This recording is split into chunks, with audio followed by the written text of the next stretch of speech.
Hey y'all, what's up? Welcome back to another video, y'all. And today I have a question that I'm not too sure of the answer to, honestly, but I got a question that I kind of want to ask NBA fans, especially if you're a Warriors fan, y'all. Will Klay Thompson be enough to save the Warriors? Because obviously, unfortunately, he's been injured the past 2 years and they haven't made the playoffs the past 2 years. You know, 2020, both him and Steph were injured and they were the worst team in the league. And then this past year, Steph was back, but unfortunately the Warriors still were not able to make the playoffs. They finished as a 9 seed, 39-33. They had 2 opportunities to make the playoffs in the play-in game, but they lost against the Lakers, which they blew a lead, and then against the Grizzlies, which they came back from a big deficit, but then they lost in overtime. And so, you know, just looking at this team, they want to be championship contenders. They're the 9th seed. Is Klay Thompson, coming off of an ACL and an Achilles injury in back-to-back years, gonna push this team from a 9th seed to a championship contender? I'm not too sure, honestly. Because y'all, when you look at this Warriors team, they were 9th. They could have made it, you know, obviously. Both playing games were close, and you know, they had a nice lead in the Lakers one, but then they started fouling and throwing the ball away, which was a problem they had all season. And then against Memphis, they couldn't stop fouling and throwing the ball away. You look at this team could totally be a 6th seed, y'all. I mean, if there was a stretch of games that Curry missed with the tailbone, that's when they lost by like 60 to the Raptors, and then he came back after that. During that stretch, they went like 1-7 without Steph Curry in 8 games. If, you know, they go 500, just looking at records, they would be the 5th seed, yo. And so then you could ask, if the Warriors finish 5th, and then you add Klay Thompson, can Klay Thompson turn a 5th seed into a championship team, or a championship caliber team? And that's a different conversation. But obviously they did not finish 5th, they finished 9th. There's a whole bunch of hypotheticals because the Warriors had a wild season, y'all. They dealt with, like a lot of teams, they dealt with a lot of injuries and the virus, of course. They missed the playoffs, but they were real close to being there. And, you know, as I said, if they go 500 in the games that Curry doesn't play, then they're 5th seed or 6th seed instead of the 9th seed. And so, you know, there's multiple ways you can look at this. You could look at this, you know, as, even though you could technically do that for like every team, you could say, well, injuries, and you know, they also threw some games, whether intentionally or not, I don't know, because Steve Kerr at like one point in the season said, we're not chasing wins. You know, we're not throwing Steph out there for 40 minutes to chase wins. We gotta. And like when the game was still in reach, he would rest Steph Curry sometimes for way too long. I don't even know if like Warriors management wanted to make the playoffs or not, because they started the season a little shaky, but then they started winning a little, but then they started losing again right before the All-Star break. And then after the All-Star break, Steph Curry got injured,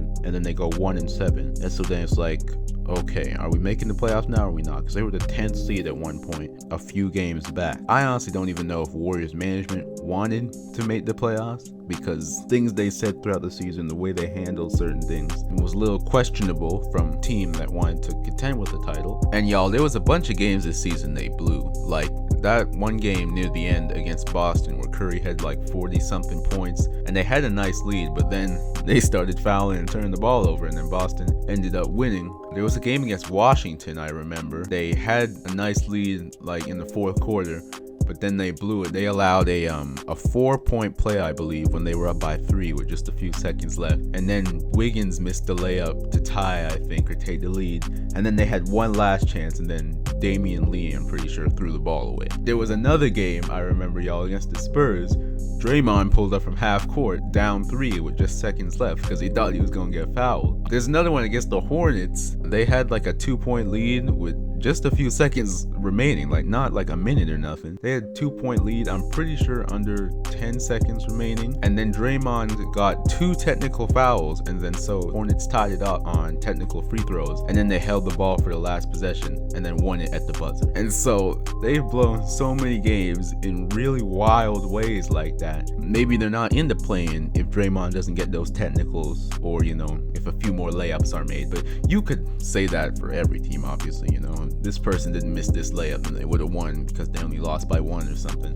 And so you could say that for a lot of teams. But, you know, once again, I'm not sure how to look at this Warriors team, because there were so many instances in the season, y'all. There were so many games where they lost by 25, 30, 40, or at least went down by 40. And then, of course, they went down by 60 against the same Raptors who were on a big losing streak after losing to the same Rockets who were on that 20-plus game losing streak. The Warriors went and lost by 60 to the Raptors who lost to the Rockets. Both of them were losing game after game after game. Then the Warriors came out there and got absolutely smacked. But then, of course, there were also times where this team looked all right. You know, I'm pretty sure they were undefeated against the Suns and the Jazz this season, which were the top 2 teams in the Western Conference. They looked pretty nice in the first half against the Lakers in the play-in game. And so there are times where this team, you know, it looks nice, and then there are times where they're losing by 40 with and without Steph Curry sometimes. And like, you look at this roster, you know, obviously you have Curry and he can still play at an MVP level. You know, you have Draymond, who scoring wise might be painful to watch sometimes, but he can still, you know, play at a defensive player of the year caliber level, and obviously he's real important to the team. Wiggins, y'all, Wiggins had a good season. Like, at this point, y'all know what Wiggins is gonna give you, so stop acting disappointed when you know what you're gonna get from Wiggins. Wiggins had a good season in my opinion, y'all. 18 points a game on 47% from the field, 38% from 3, and played phenomenal defense, y'all. If you watch some of the games, and especially the first half of that Lakers game, he played great defense, y'all. He played great defense this season. So Wiggins, he had a nice season. You know what you're going to get from Wiggins at this point. And so for Wiggins standards, that's a nice season, y'all. They have Jordan Poole, who I'm pretty sure started the season in the G League, but he finished the season and he looked pretty nice. And so, you know, assuming he continues to get better, he could be pretty nice off the bench next year.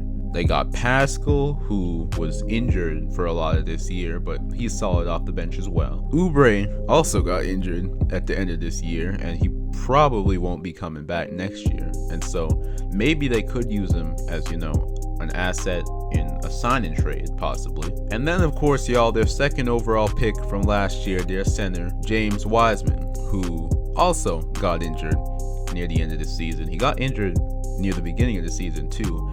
And he got the virus, I'm pretty sure. So, like, some of y'all are forgetting that this dude has had a wild season. There are a whole bunch of Warriors fans already calling this dude a bust. Like, he only played 3 games in college. He dealt with multiple injuries and the virus this year, y'all. Like, give him a shot. Yeah, there were times this season where he looked awful, but there were also some times when he looked real nice too. And so, me personally, I think he's going to be great. You know, obviously the Warriors have him as an asset to use in a trade. They also have the 7th and 14th overall pick this year. And so the Warriors have the assets to make a big move. But in my opinion, they should only make a big move if they're going to get, you know, a star player. Like, don't trade the 2 picks and Wiseman for Miles Turner, y'all. Miles Turner, you know, he's nice, but that's not worth all of that. If you're getting Karl Anthony Towns, then okay, that's different. Or Bradley Beal is in trade rumors, then I'd make a trade for Bradley Beal. But if I'm the Warriors, I'm not trading, you know, the 7th and the 14th pick and Wiseman and Wiggins and maybe somebody else for a Miles Turner. That's way too much. But yeah, y'all, I'm not sure what the Warriors should do. If they're going to make a trade, then it better be for a star. But if not, honestly, I'm keeping this roster. Because Klay coming back, you know, the question is, how much can Klay do coming back? You know, we saw KD come off an Achilles injury, and obviously he was phenomenal. And so that's a good sign, you know, for all the future players that might get Achilles injuries. It's not looking like a career-ending injury anymore, or, you know, like really awful. And so hopefully Klay can come back real nice. Offensively, y'all, I think he'll be fine because Klay is known for, you know, not having to dribble too much, not having to move around too much to get his shot. And so offensively, I think he'll be fine. The question is, and the question that not too many people are asking y'all, defensively, because Klay Thompson is an all defense level defender, and he most of the time is guarding the other team's point guard and stuff. And so can he still play elite level defense coming off an ACL and an Achilles injury? That's a big question, and I don't know the answer to that one. Obviously, Klay Thompson is Klay Thompson. I think, you know, he'll shoot it just fine. And him just being there, y'all, will space the floor so much, because I don't look at advanced stats too much, but I'm pretty sure I saw something saying that the Warriors had like historically bad spacing. I didn't even know spacing was a stat, but the Warriors had historically bad spacing. And even, you know, just looking with your eyes, y'all saw how many times Curry was triple teamed, sometimes even quadruple teamed the second he crosses half court. And so, you know, just Klay being back will provide so much more space for Curry. If he can go lead the league in scoring, you know, average 32 on great efficiency, with just Klay being back, you know, who's to say he can't average 35? One more open shot.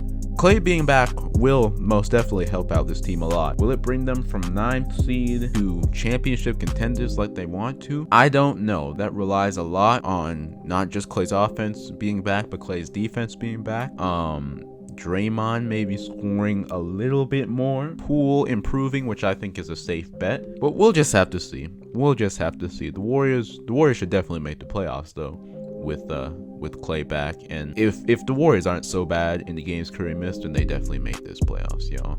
But obviously, I mean, you could make the argument that they were a Draymond layup away from making the playoffs this year, and so they could have made it this year. They didn't.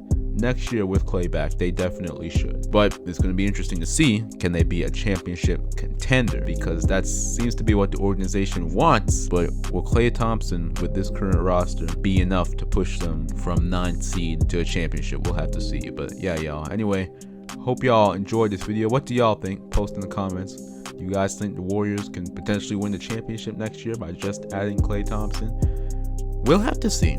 We'll have to see. But yeah, but anyway, guys, make sure you like and subscribe.